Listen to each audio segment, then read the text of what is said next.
and welcome to today's live broadcast. I'm in Poland, and I'm going to be talking about Belgorod in Russia. In fact, I'm going to talk about the raid or whatever, I don't know what to call it, that happened a couple of days ago now on Belgorod, and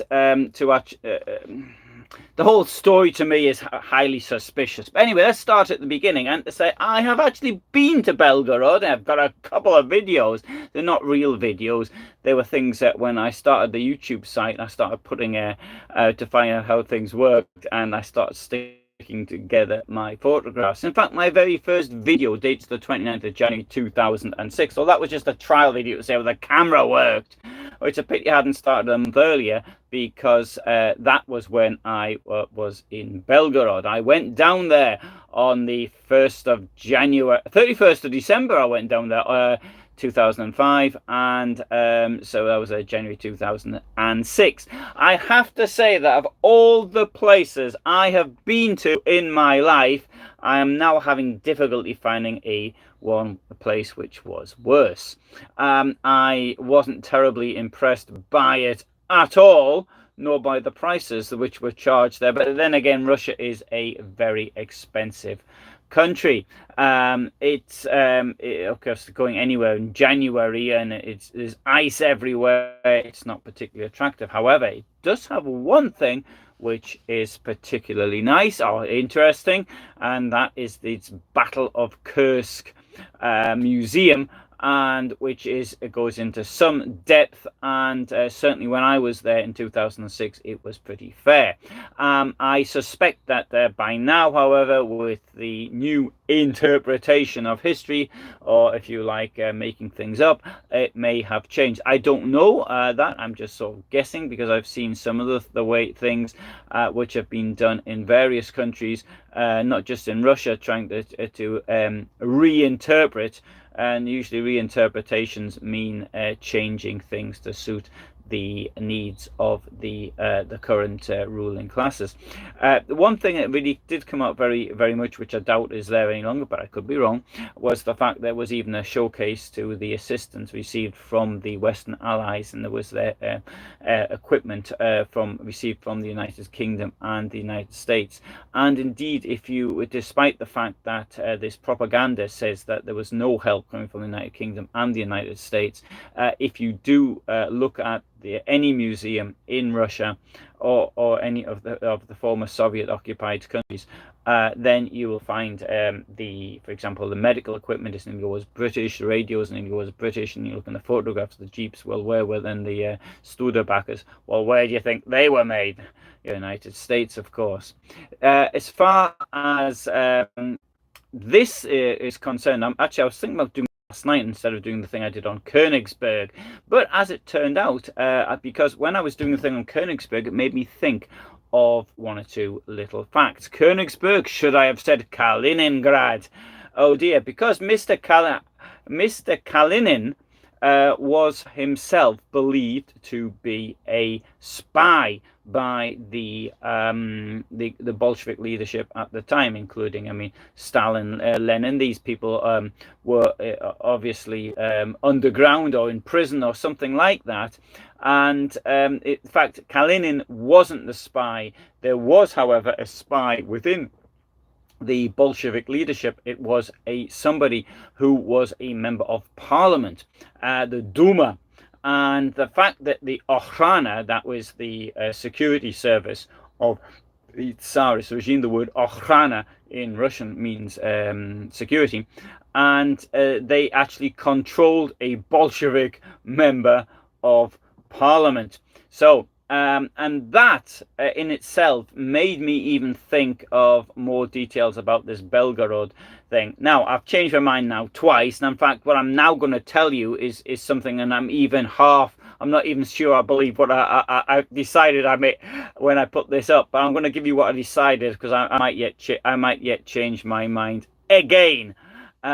The thing is that the Russian secret services have been very devious throughout time. Hello, Colin.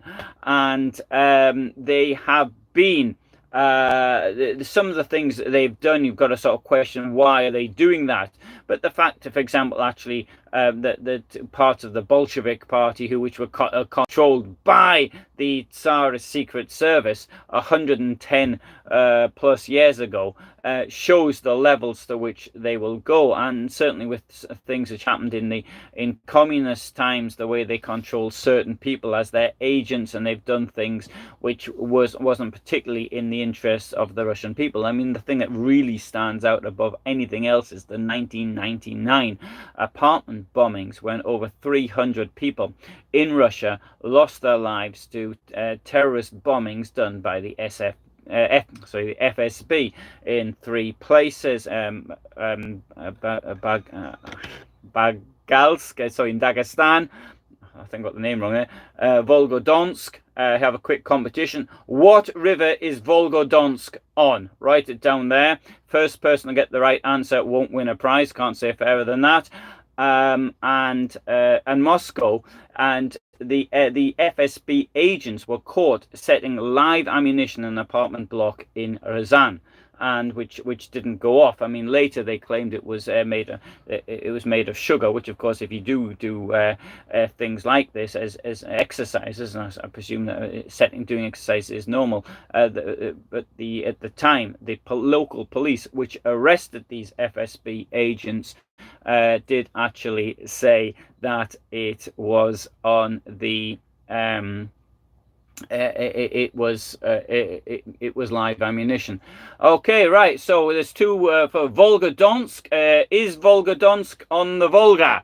No, you're both wrong. It's not on the Volga. So you can have another guess. No, Volga Donsk is in the oblast of Rostov, and it's a bit upriver from Rostov. It's on the Don River. That was a trick question, and that's the only sort of questions I usually ask.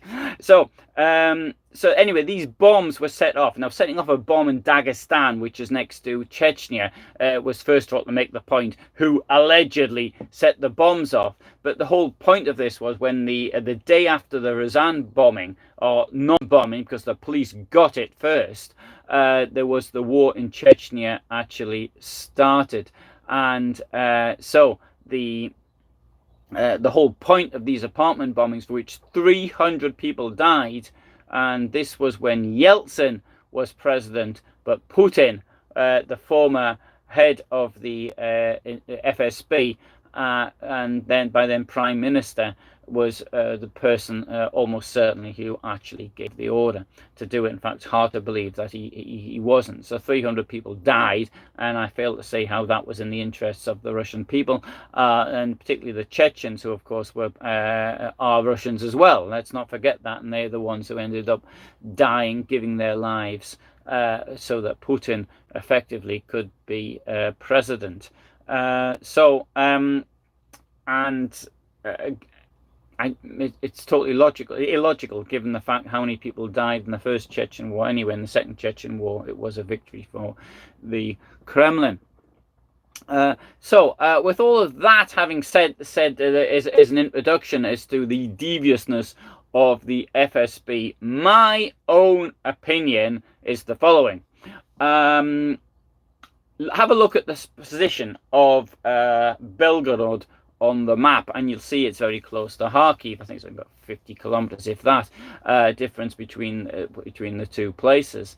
And so it's bang on the border. Now, there have been attacks by alleged Russian resistance groups in the Bryansk region, and so it's in Bryansk is sort of a bit where next to the Ukrainian border and the Belarusian border. In fact, there's a place there where the 3 borders come together, and it's called the Three Sisters. There's a Three Sisters bar in Ukraine, and there's a Three Sisters bar in Russia, and but I was unable to find the Three Sisters bar in a restaurant or bar or roadside cafe, call it by its proper name, in Belarus. But anyway, there's a sort of interesting sort of point where the three countries all come together. So I believe that infiltration, for example, into the Bryansk Oblast would be relatively straightforward if you had the physical energy to do it. But doing an infiltration from Ukraine, which effectively is crossing a front line, to me seems rather difficult to believe. Sorry, thanks, Colin. What we're led to believe, there's some sort of Kelly's Heroes raid. And I use that from the film, Kelly's Heroes. I don't know why they didn't just rob a bank when they were there and bring the cash, or then disappear into Belarus with the money and then fly off to Switzerland or something. And it's really hard to believe that you've got this Russian group that decides they're going to nip into Russia from Ukraine, and then liberate a couple of villages for like half an hour or something, take a few holiday snaps whilst they're there, none of them which show any fear or any anxiety or anything of this nature. And they've got enough time to sort of put some stickers on the backs of vehicles. You know what? I find this all a bit hard to believe. I could be completely wrong, but my own opinion here is that this is just Russian misinformation. Not misinformation. It happened. Sorry, it happened. It's a false flag, not misinformation. It happened. And I believe they've done this because you start asking yourself, what's the point of doing something like this? Who had anything to gain from it? Supposing it was the Ukrainians who had thought up this idea. I mean, why, if they knew the line was weak at this point and they could just nip in and nip out, then it doesn't make any sense of them to let the other side know that they know it's weak at this point. What if it was like the Kelly's Heroes situation, where you've got some Russians? So in the film Kelly's Heroes, you've got Kelly, he arranges a mortar attack on a road, on a crossroads, and nips into behind German lines, and then he goes off and to the bank to rob it, which he found out was gold inside. So was it something like that, where you've got this group, sort of a private enterprise group, that knocked out, I don't know, the crossroads where the Russian army was, and then just drove into Ukraine, into Russia? It just seems totally bizarre. So I mean, I'm not suggesting that absolutely wasn't the case. I'm just saying it's totally illogical that the Ukrainians allowed it to happen.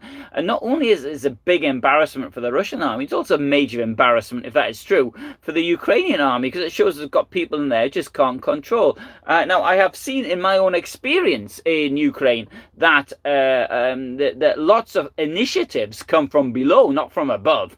And certainly the one thing I do know a little bit about is the Foreign Legion there, and this is a grassroots initiative. Okay, the president said he wanted one, but the Ukrainian army did next to nothing to do with it. This has come largely from people in other countries who've sort of organised this for it to go ahead, and perhaps these Russian organisations in Ukraine are that way inclined. Now, there's another thing which comes to mind. So Christopher says, I'm forgetting that the videos show known Russians in the raid. Yes, that is true. They do show known Russians in the raid, and I looked up the CVs of these people in the raid, and so that's what I'm coming on to now. Could it be that I don't know, that there's some kind of, the FSB somehow infiltrated them and allowed this to happen? Because look at who actually could benefit, who's like to benefit and who's not like to benefit. This is usually a clue as to where blame lies. Now, I must point out, of course, I am not a conspiracy theorist. I don't believe in conspiracies. And as proof of the fact that I'm not a conspiracy theorist is this. There's that I will investigate something and my mind can be changed. So that is the... all conspiracy theories will just blindly believe anything and never question it. They follow like sheep, the conspiracists. So now... and I can be persuaded otherwise. So if anybody's got any evidence to the contrary, say it. But uh, okay, hang on just a minute. Colin says if there were zips in the wire, the Ukrainian military know about it thanks to the US intel. Yeah, sure. I mean, there's plenty of evidence you can actually now. BBC launched a site I think yesterday showing where Russian trenches are. So, which. Anyway, I mean, I admit that when I was in Kherson, I looked up, I saw where the Russian positions were beyond the other side of the river. I wanted to know, just in case, just to be on the safe side. And so Christopher will settle for smoke and mirrors. And now, who could benefit from it? What are the benefits for Ukraine? Well, it embarrasses the Russians. Will that help them? Can't see how. Okay, what's the benefit for Russia? And now what's the not for Russia? Sorry, what's the benefit for Putin? And what's the benefit for Russia is that what would benefit Russia is to be liberated from Putin. But what's the benefit for Putin? And the benefit for Putin is the following: say that the Ukrainians are carrying out operations on their territory, and this. It comes at a time when the British cruise missiles have been launched. Have been given to them. There are a talk of F-16s coming through. There's all sorts of things which are happening, and of course everybody's interested in the big push to the summer or spring. Well, it was a spring offensive, but it's now summer here, so let's say it's the summer offensive.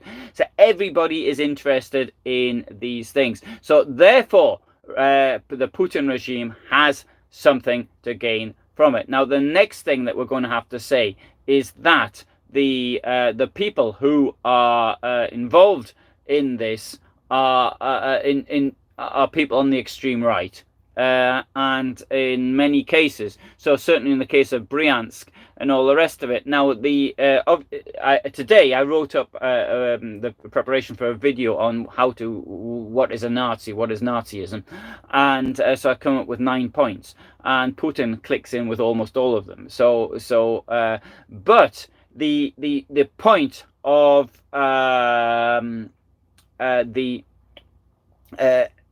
here. Is the following: is that there are those extreme right groups which don't agree with Putin, who don't want territorial expansion. They don't want any foreigners getting in either, but they want Russia for the Russians, but no land outside of Russia for the Russians. And so these groupings are now apparently largely on the Ukrainian side, and there's a couple of organizations with them. There's also a part of the Foreign Legion which has got Russian units in it, and there's probably more Belarusians than there are Russians fighting on the Ukrainian side at the moment. But there are Russians, because I myself I've met people from Russia who are there. So therefore, I accept the fact that these people who are named have been seen and all the rest of it. But I wonder, and this is just my suggestion, are these people just sort of jumping on the bandwagon, say, that was me, who was there? Because, when you have, for example, there's a terror attack or something like that, and you got all these like 3 or 4 terrorist organizations all claiming responsibility. Normally what happens when you've got a bomb goes off, and often they'll use far more explosives than they need, and they do this just to show that they've got the explosives and can do whatever they want. And so is it that they're sort of claiming sort of responsibility for doing it? I just find it so hard to believe that in Belgorod is so weakly performed. And then another thing I'd have to say, when I saw this bit on Rossiya Jim, the Russian main propaganda channel, when you've had these how do you put it, opinion hosts or whatever they're called on Fox News, these are these just standing there at attention, looking with shock and awe. I thought, this has been prepared. This is they know what to do and know how to look for this, or maybe prepared it earlier just in case. I don't know. So another thing is this: is Putin can say that to Russians, we are under attack. And so this gives another excuse for mobilization, or more mobilization, for mobilization of local units, because now they're talking of doing territorial mobilization, or at least they were today. And so that would all work out in something like this. So therefore, I think I can only see this as being a false flag operation, the same as I continue to believe that the drone attack on the Kremlin was a false flag operation. I know there's people within resistance groupings that have said it was them, but there's also people on the sort of the liberal wing of the resistance to Putin, or the sort of more democratic wing. So they're claiming responsibility. It's hard to know who is what. I think with the claims of Putin, that's trying to say that the Ukrainians are Nazis, the Jewish president, he's a Nazi sort of thing, which is totally absurd. But it would sort of fit in if these even further right or Nazi types were attacking Russia. So as much as I agree with the ideas expressed in the video, one of the videos that was released, saying that well, I was going to put it on my own site actually, because I even translated it, and then somebody else did it. So okay, well, I won't bother. Saying that they want to get rid of Putin. They want people to be able to travel. They want people to be free, and they thank people for their assistance, and this is just the beginning of the road which will take them to the Red Square. Anyway, I could be completely wrong. If I am completely wrong, I will say I was completely wrong. That's just my gut feeling at the moment, although I admit I do have an element of doubt, and the real element of doubt is for some of these characters who were identified.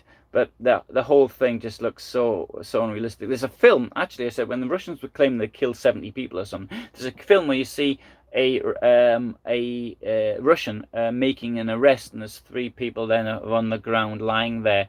It just looks so ridiculous to me. I mean, those 3 and that they could it seems to be staged, and I just don't believe that somebody would just that would happen in that way.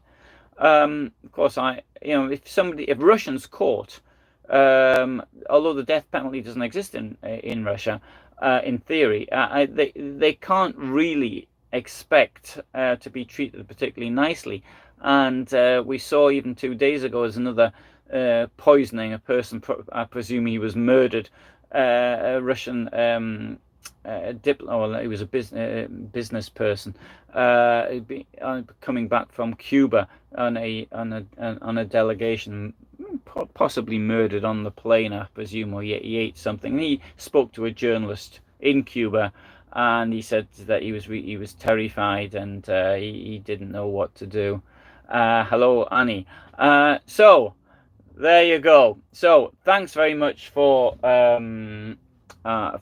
being here today, and tomorrow I've got actually a different video. I think it's on British conscription in the Second World War, and so I'll probably leave that one up. If anybody disagrees, do write down the reasons for your disagreement, because I mean that is curious. I just don't know what's happened. I am several hundred kilometers away from where all this happened, and so I clearly I don't know, and it's just my theory, having seen it. I have not seen this opinion expressed anywhere else. I'm not suggesting it isn't, but I haven't seen it expressed on the usual sort of normal channels on sort of the MSM, the mainstream media. And okay, so Liam's written, I agree that it's probably a false flag. But in regards to no Nazis in Ukraine, have you seen all the BBC documentaries from 8 years ago? I have traveled extensively in Ukraine. I have not once come across any Nazis. So that's all I can say on that one. I do not doubt that there are Nazis in Ukraine. There are Nazis everywhere. But the fact of the matter is, the Ukraine has it's got a Jewish president. It did have a Jewish prime minister not so long ago. It's a democracy. And unlike in Russia, where they use the Z symbol, the swastika, or the zwastika, to use the name now being used in Russia, with a Z and not an S. They have the sort of type of mass Nazi meetings like Hitler had at Nuremberg. You've seen these things. You've seen them chanting the name. You've seen them the references to Mother Russia. It is the earth, and it is the soil. This is a very strong part of Nazism. And so this is what I think it's all about. Now, Dave says the whole Nazi thing is ridiculous and really lame. It is when it comes from people who actually believe in when the other side, the Nazis are Putin's lot. The only difference between Putin and Hitler, well, the only significantly different thing is is that Hitler, obviously, the very fundamental part of what Hitler believed in was anti-Semitism, and Putin is not an anti-Semite. That's the fun. I mean, there's people around him who clearly are, but he isn't. Let's not forget, of course, that it was where the mass amount of Jewish emigration to North America, the largest single emigration ever when it happened under the Tsarist regime. And if had anybody said the Holocaust was going to happen 100 years ago, everybody would have assumed that it would have been in Russia, the country which has given the word pogrom to our language. Of course, you can't blame people today for what happened 100 years ago, so I'm certainly not wouldn't blame that. So anyway, thanks very much for watching, and all the best from me in Poland. And so tomorrow I've got a film about conscription, and on Friday I've got a film about actually I've got one about an Austrian who resisted Nazism, which I think is probably the one got up. Anyway, so Liam, thank you. Liam, sorry, no, not Liam, sorry. Annie, Dave, Colin, Christopher, and everyone else, thanks very much for being here today, and all the best from me in sunny Poland. Thank you.